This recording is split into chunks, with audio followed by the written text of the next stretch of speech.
नमस्कार दोस्तों, chemistry Y जी channel में आपका स्वागत है। और आज हम लोग बात करेंगे झारखंड में जेएसएससी की तरफ से झारखंड में जेएसएससी का जो नोटिफिकेशन आया है एग्ज़ाम कैंसिलेशन को लेकर। जितने सारे भी एडवर्टाइजमेंट आया हुआ था, नियोजन नीति खारिज होने के बाद दिसंबर महीना में जो नियोजन नीति बनी थी उसको खारिज करने के बाद स्पेकुलेशन ये लगाया जा रहा था कि जेएसएससी बहुत जल्द जितने सारे भी एडवर्टाइजमेंट आया हुआ है करीब करीब 12 नोटिफिकेशन जो है वो कैंसिल हो जाएगा। आज वो नोटिफिकेशन आ चुका है जेएसएससी की तरफ से। जेएसएससी ने जितने सारे भी अभ्यर्थी हैं वो पहले ही एक टेंशन में थे, बेचैनी थी, परेशान भी थे, पीड़ित भी थे। उनको आज बहुत बड़ा झटका लगा है। जो 8 लाख के अभ्यर्थी करीब करीब 8 लाख के अभ्यर्थी होंगे, इतने सारे वैकेंसी लगभग 13-14 हज़ार की वैकेंसी थी जिसमें अप्लाई किए हुए थे। ये उम्मीद था कि एग्ज़ाम होगा, एग्ज़ाम होने के बाद रिजल्ट भी आएगा, नियुक्ति भी होगी। ये सारे के सारे जो भी सपना था वो ख़त्म हो चुकी है नियोजन नीति खारिज होने के बाद। आपको पता होगा जो 2021 में ये नियोजन नीति बनी थी और 2022 के दिसंबर महीना में ये नियोजन नीति को हाई कोर्ट के द्वारा खारिज कर दी गई है। खारिज करने के बाद बड़ी टेंशन में हैं, बड़ी दुविधा में हैं, परेशान भी हैं, पीड़ित भी हैं। लेकिन जो झारखंड के अभ्यर्थी हैं ये हमेशा से ही ये चिंता रहती है कि वैकेंसी कब आएगी। वैकेंसी आती भी है तो कोर्ट कचहरी के चक्कर में फंस जाती है और इनकी नियुक्ति भी आखिरकार कैंसिल हो जाती है। आपको मालूम होगा, अगर मैं बात करूँ एक एग्जांपल के तौर पर मैं बताना चाहता हूँ यूक्रेन और ये जो लड़ाई हो रही है जो रसिया के बारे में।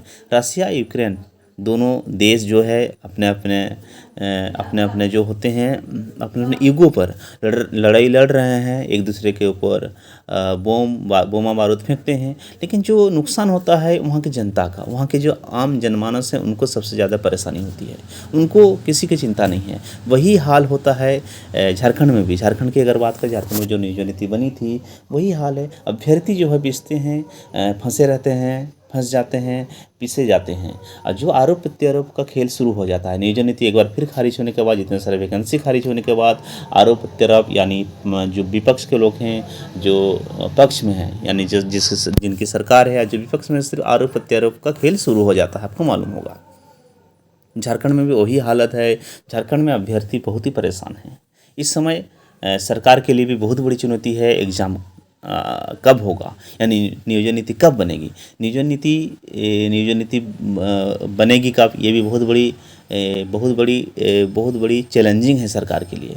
नियोजन नीति बनाना होगा। अगर नियोजन नीति बनती भी है तो सीजीएल की अगर मैं बात करूं, जो सीजीएल का टेक्निकल है, नॉन टेक्निकल का एग्ज़ाम कब होगा, पीजीटी का एग्ज़ाम कब होगा, लैब असिस्टेंट का, सारे एग्ज़ाम कैंसिल हो चुके हैं। अगर 2-2 एग्ज़ाम, 3-3 एग्ज़ाम, जिसका एग्ज़ाम ऑलरेडी हो चुका था। अगर मैं जूनियर इंजीनियर की बात करूं, लेबोरेटरी असिस्टेंट की बात करूं और असुलिपि की जो स्टेनोग्राफर हैं, इन 3-3 एग्ज़ाम ऑलरेडी हो चुके थे। लेकिन इन 3-3 एग्ज़ाम जूनियर इंजीनियर को बदनसीबी कहें और क्या नाम दें, 2-2 बार एग्ज़ाम हुआ है। पहली बार जो एग्ज़ाम हुआ था वो क्वेश्चन लीकेज के कारण एक बार एग्ज़ाम कैंसिल हो गया। फिर सेकंड टाइम एग्ज़ाम हुआ, वो भी आज नोटिफिकेशन आया है, वो खारिज हो चुकी है। लेबोरेटरी असिस्टेंट के बारे में बात करें, लेबोरेटरी असिस्टेंट का भी एग्ज़ाम हो गया था, फिर वो खारिज हो चुकी थी। अगर मैं असुलिपिक की बात करूं या स्टेनोग्राफर की, स्टेनोग्राफर में एग्ज़ाम जब हो रहा था उस समय नियोजन नीति का जो फैसला है वो आ चुका था, फिर भी एग्ज़ाम प्रक्रिया जारी, एग्ज़ाम कंडक्ट किया गया। एग्ज़ाम कंडक्ट कराने के बाद उसको भी वो जो एग्ज़ाम था वो भी खारिज हो चुका है, यानी वो रद्द हो गया है। जितने सारे भी एग्ज़ाम हैं, सीजीएल की बात करें, टेक्निकल ग्रेड या नॉन टेक्निकल की बात करें, सारे के सारे एग्ज़ाम कैंसिल हो चुके हैं। नियोजन नीति कब बनेगी ये चिंता है, ये टेंशन में है अभ्यर्थी। नियोजन नीति कब आएगा तो कब आएगा, एग्ज़ाम होगा तो कब होगा, ये सवाल है। बहुत मुश्किल है। झारखंड में परीक्षा होती नहीं है, नियोजन नीति बनी नहीं है। नियोजन नीति बनेगी फिर एग्ज़ाम कब होगा, जुलाई में होगा, जून में होगा, कौन सा महीना में होगा, नियोजन नीति कब आएगा। अभी तक कोई सरकार की तरफ से कोई स्टेटमेंट नहीं आया है, उनका रवैया भी ठीक नहीं है अभी तक नियोजन नीति बनाने को लेकर। नियोजन नीति कब आएगी, मार्च में अगर आएगी एक बार फिर से फॉर्म जितने सारे भी है भराए जाएंगे। जितने सारे भी अप्लाई कर चुके हैं, क्या उनका जो फीस था वो फीस इस बार देना नहीं पड़ेगा, ये भी सवाल है। हो सकता है कि देना नहीं पड़ेगा। एक बार फिर से जब फॉर्म को भराया जाएगा, चाहे सीजीएल की बात करें या टेक्निकल ग्रेड या नॉन टेक्निकल ग्रेड, पीजीटी की बात करें, लेबोरेटरी असिस्टेंट की बात करें, जूनियर इंजीनियर की बात, जितने सारे भी एग्ज़ाम हैं, या आईटीआई की बात करें, और जो टाइपिंग वाला टेस्ट है वो भी है, उसका भी इंटरमीडिएट वाला एग्ज़ाम।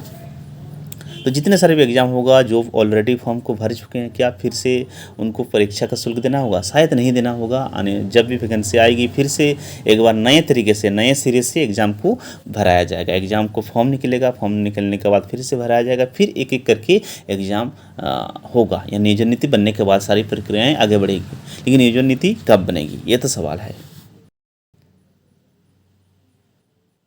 बहुत मुश्किल है एग्ज़ाम। एक साल सरकार के लिए, कि सरकार का भी समय बहुत ही कम है, किंतु सरकार के पास जो जनरल इलेक्शन होने वाला है 2024 में, यानी लोकसभा का चुनाव होगा 2024 के अंत तक, यानी विधानसभा का भी चुनाव हो जाएगा। बहुत ही कम समय है सरकार के पास।